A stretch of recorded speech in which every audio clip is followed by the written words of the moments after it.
Bonjour à toutes et à tous et bienvenue dans ce tutoriel qui va être consacré aux balises détail et summary qui vont nous permettre de faire des petites choses un peu sympathiques comme un élément qui est souvent appelé accordion.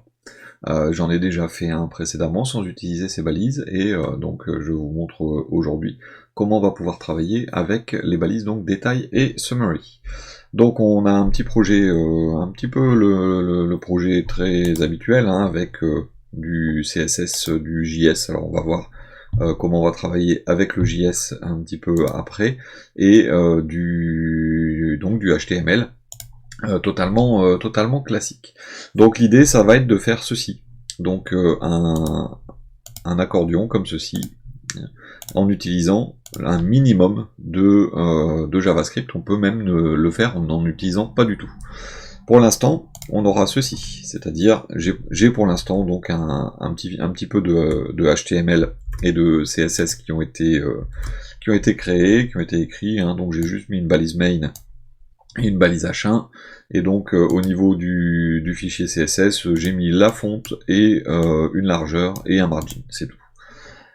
Et donc on va voir déjà pour commencer la balise détail. Donc ce que je vais faire, c'est que je vais faire une balise une balise div que je vais appeler accordion, avec la classe accordion, pardon, et donc là je vais mettre à l'intérieur une balise détail. Donc la balise détail, la voilà. Et donc déjà, quand vous regardez hein, la balise détail, il y a déjà écrit détail, et il y a une petite flèche. Et si je clique dessus, j'ai la flèche qui tourne. Donc ça, c'est déjà prédéfini à l'intérieur de la balise détail.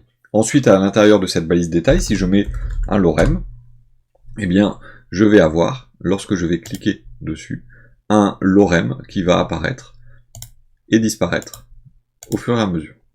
Donc si jamais je fais une autre balise détail, et que je mets également un lorem, eh bien, je vais avoir la même chose, donc deux fois. J'ai mon premier détail et mon deuxième détail.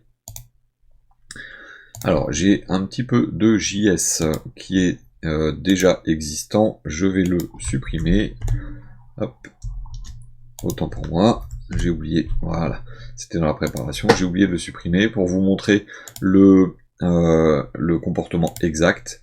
Donc là, je clique, ça s'ouvre, je reclique, ça se ferme, mais donc il n'y en a pas un qui se referme lorsque je clique sur le deuxième. Donc une fois que vous avez compris ce principe, vous pourriez souhaiter modifier le mot détail. Comme nous, on souhaiterait mettre offre numéro 1, offre numéro 2, et ainsi de suite, comme ceci. Eh bien, là, on n'a que détail. Donc, pour ce faire, vous allez utiliser une autre balise qui va avec, et qui s'appelle summary. Cette balise summary, vous voyez que je l'ai mise, elle est vide, et donc je n'ai plus du tout de contenu qui s'affiche à l'intérieur. Donc c'est normal, à partir du moment où vous mettez la balise summary, eh bien vous allez avoir le contenu de cette balise summary qui va venir à côté de la flèche. Donc si je mets offre numéro 1, donc j'ai bien le texte offre numéro 1, et lorsque je clique, j'ai le détail. Je vais faire... Pardon, je vais faire pareil en dessous. Offre numéro 2. Et puis je vais pouvoir faire éventuellement, donc, pour garder le même que la 3, même que la démonstration que j'ai faite juste avant, et la 4. Donc j'ai ici mes 4 offres qui vont pouvoir être ouvertes les unes après les autres directement en cliquant dessus. Donc pour pouvoir avoir quelque chose d'un petit peu plus sympathique, eh bien je pourrais imaginer avoir envie de mettre à l'intérieur de ma classe accordion. Donc j'aimerais bien faire un petit peu de mise en forme, et donc j'aimerais bien pouvoir encadrer les différents éléments. Alors je vais laisser ce sélecteur accordion pour l'instant, et j'aimerais bien sur la balise détail mettre une bordure. Donc border, 1 pixel, solide, light gray, voilà. Et donc ça me fait une bordure. Sauf que si on regarde vraiment bien, on a la bordure centrale qui est un petit peu plus épaisse que les bordures extérieures. Alors pourquoi? Simplement parce qu'on a le haut de l'élément numéro 2 qui est rejoint avec le bas de l'élément numéro 1. Donc en faisant ça, on va avoir des bordures qui ne seront pas forcément propres, et on le voit à mesure que la bordure grandit, on voit forcément la différence. Donc pour ce faire, pour résoudre ce problème, ce que je vais faire, c'est que je vais mettre sur mon accordion, je vais mettre sa bordure tout autour, comme ceci. Et donc en ayant la bordure autour de mon accordion, je vais ensuite ici au niveau de mes bordures détail avoir donc une bordure un petit peu plus fine. Alors pour faire les choses un petit peu plus proprement, parce que ce sera pas forcément le cas sur tous les navigateurs, on va mettre un border bottom, par exemple. Et donc là, vous avez votre bordure qui va être propre partout, sauf tout en bas. Donc là, ce que je vais faire, c'est que je vais mettre une bordure basse partout, sauf à la dernière. Et donc là, je vais pouvoir utiliser une exception avec le sélecteur note. Donc là, le sélecteur note, ça me permet de donner une exception. Et donc, je peux dire last child, par exemple. Donc, toutes celles qui ne sont pas dernière enfant, la numéro 4 est dernière enfant, donc toutes celles qui ne sont pas numéro 4 vont avoir leur bordure basse. Donc voilà, par exemple, pour faire des bordures un peu sympas. Maintenant, j'aimerais bien pouvoir avoir quelque chose un petit peu plus présentable, hein, parce que là, en fait, je suis en zoom comme ceci. Je voudrais pouvoir mettre par exemple un padding. Eh bien je vais aller sur détail et je vais mettre un padding de 10 pixels. Voilà, et puis j'aimerais bien également pouvoir changer la fonte. Eh bien donc je vais aller sur summary et je vais faire un font size à 2 rem par exemple pour agrandir. Donc là, voilà, j'ai le texte qui est un petit peu plus gros. Bon, après, on choisit exactement ce qu'on veut. Maintenant, pour changer la flèche. La flèche, elle tourne, hein, et donc j'aimerais bien pouvoir la changer. Eh bien, sur Summary, je vais avoir un sélecteur, une propriété qui s'appelle List Style Type. Et par exemple, je vais pouvoir mettre circle pour avoir un cercle. Je vais pouvoir mettre en fait tout ce que je veux. Hein. Il y en a un paquet, hein, quelques-uns. Square par exemple, ça va faire un carré. Bon, c'est pas très parlant, hein, d'avoir un carré. Donc ce qu'on peut faire également, c'est utiliser des emojis. Et donc si on va par exemple chercher, je vais aller sur Emojipedia. Et je voudrais cette flèche-là, le bouton Play, eh bien, je vais aller copier l'emoji, et je vais aller dans mon code la coller. Donc ça donne pas grand-chose, hein, visuellement, mais ça me change tout de suite mes flèches. Donc j'ai ici le bouton Play. Alors attention, ça va dépendre du système que vous utilisez, ça va dépendre du navigateur que vous utilisez. Ça va pas toujours se mettre exactement de la même couleur selon le navigateur que vous allez utiliser. Et si jamais je regarde au niveau du fonctionnement de ma balise détail, alors je vais zoomer un petit peu, ce sera mieux. Vous voyez que ici ma balise détail, elle est normale, hein, la première par exemple, il est juste marqué détail et summary. Et bien quand je vais ouvrir la balise, en cliquant dessus, eh bien il sera marqué open. Et quand je vais la refermer, il n'y aura pas open. Donc pour mettre la flèche ouverte, donc que je vais mettre vers le bas, ça va être la flèche qui est ici, downwards button. Donc je voudrais mettre cette flèche là. Je vais copier cet emoji.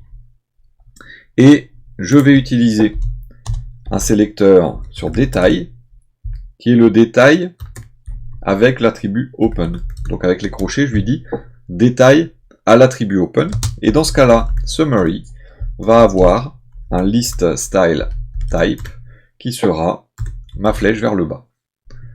Et donc, dès que j'ouvre maintenant, je vais avoir ma flèche vers le bas qui va apparaître. De la même façon partout. Donc voilà pour le principe de fonctionnement de cette balise détail et de cette balise summary.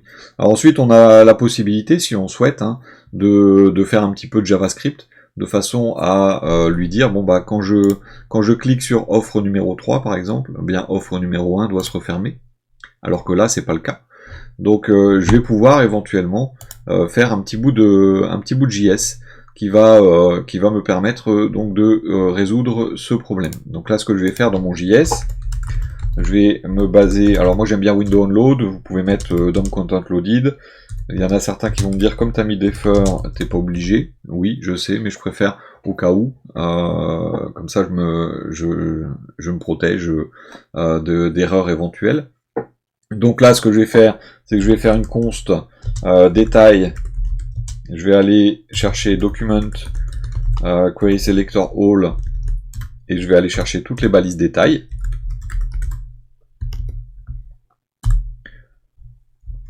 Une fois que je suis allé chercher toutes les balises détail, eh bien, je vais boucler dessus parce que je suis allé en chercher plusieurs. Donc, je vais faire. Moi, j'aime bien le for off. Il y en a qui vont dire on peut faire le for each et ainsi de suite. Hein, oui, bien sûr. Détail of détail. Donc, je boucle sur les détails et pour chacun détail. Point. Donc, je vais faire un add event listener et je vais écouter le clic. Et là, je vais faire une fonction. Oui, je vais l'appeler en fonction parce que je vais avoir besoin du contexte détail, donc du this. Et donc là, ce que je vais faire, c'est que à chaque fois que je vais cliquer sur l'un, je vais tous les reparcourir et je vais les fermer. Je vais enlever l'attribut open. Donc je vais devoir reboucler. Donc ça sera de nouveau un détail, mais je vais faire détail 2, of détail. Je vais boucler sur chacun, et seulement si on n'est pas sur l'élément sur lequel on vient de cliquer, donc détail 2 n'est pas égal à this, celui sur lequel on a cliqué, eh bien je fais un détail 2, .remove attribute, open. Donc qu'est-ce qui va se passer? Je vais vous ouvrir l'inspecteur à côté. Voilà. Donc lorsque je vais cliquer sur numéro 2. Numéro 2 prend open. Je vais cliquer sur numéro 3. J'enlève open au numéro 2. Je clique sur le numéro 4. J'enlève open au numéro 3. Et ainsi de suite. Et donc là, je peux en avoir un seul ouvert à la fois. Donc là, qu'est-ce qu'on a fait? On a bouclé sur chacun des éléments. On a mis un event listener parce que si je clique dessus, c'est un événement. Et ensuite, on reboucle sur tous. On vérifie que ce soit pas celui sur lequel on a cliqué. Et si c'est pas celui sur lequel on a cliqué, on enlève l'attribut open. Un petit bout de JavaScript comme ça qui va vous permettre d'avoir une expérience utilisateur sympathique. Vous pouvez le faire au survol également si vous le souhaitez. Alors il y en a qui pardon, il y en a qui aimeraient bien potentiellement avoir non pas une flèche à gauche, mais avoir un petit plus, un moins qui apparaît sur le côté droit. Donc là, ce que je vais faire, c'est que je vais modifier un petit peu mon CSS et mon HTML. Donc là, je vais aller chercher style2.css. Comme ça, voilà, donc c'est un autre CSS. Je vais reprendre dedans les bordures, les paddings. Voilà. Mais en fait, j'aimerais bien ne pas avoir la flèche à gauche, mais avoir un plus complètement à droite. Donc pour ce faire, il va falloir que j'ai le plus et le moins. Donc, au niveau de mon summary, là, au niveau de la balise, enfin de offre numéro 1, je vais par exemple mettre une H1. Alors ça va faire très gros dans un premier temps. Ensuite, je vais mettre une div avec plus et un plus dedans, une div avec moins et un moins dedans. Ceci étant fait, je vais copier ça dans chacune des zones. Numéro 2, numéro 3, numéro 4. Bon, là, il va falloir reprendre un tout petit peu de choses. Donc là, par exemple, summary H1, je vais lui mettre un font size pour revenir font size de rem. On va revenir à la taille qu'on avait tout à l'heure. Et il va falloir lui indiquer que par défaut, le plus est affiché et le moins est masqué. Donc summary point plus. Le plus on n'est pas obligé de lui dire d'ailleurs. Point moins display none. Voilà, donc je n'ai plus que le plus. Mais là j'ai un souci, c'est que j'aimerais bien que la flèche disparaisse, que mon offre numéro 1 soit à gauche et mon plus à droite. Et bien, dans ce cas-là, je vais faire une flexbox. Je vais faire un display flex sur détail. Une fois que... sur summary, pardon, je ne l'ai pas mis au bon endroit. Hop, summary. C'est pas sur détail, bien sûr. Display flex sur summary, voilà.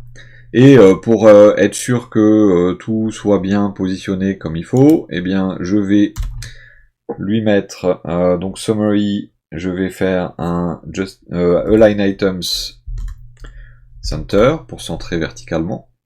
Et à summary H1, je vais lui mettre un flex 1 pour lui donner sa taille maxi. Et donc mon plus est parti complètement sur la droite. Ensuite, si on veut, summary, d'ailleurs le font size, je vais pouvoir le remettre ici. Je vais faire un font size de rem, ça va m'agrandir mon plus. Voilà. Et donc, voilà, j'ai mon plus qui apparaît directement. Donc ça fonctionne, hein, sans aucun problème.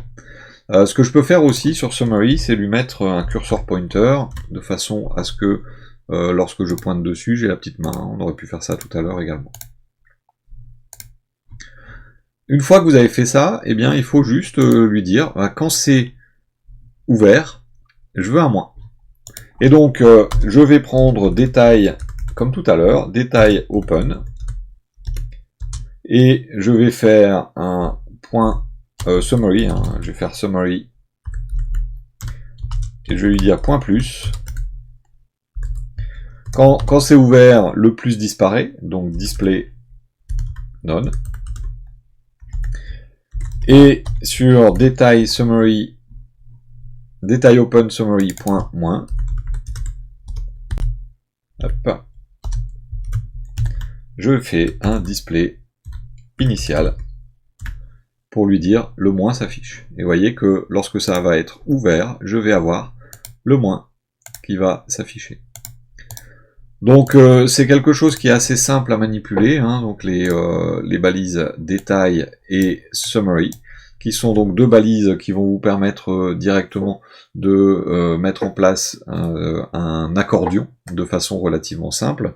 Si vous voulez avoir le même résultat visuel à peu près que sur style le premier, vous pouvez enlever les marges du H1, hein, et vous allez avoir un résultat un petit peu plus cohérent par rapport à ce qu'on avait sur la première version. Voilà donc pour ce tuto, hein, donc sur les balises détail et summary. N'hésitez pas, hein, si vous appréciez les vidéos, n'hésitez pas à mettre un petit pouce, ça fait toujours plaisir. Je vous remercie beaucoup pour votre attention. Vous êtes les bienvenus également sur Discord.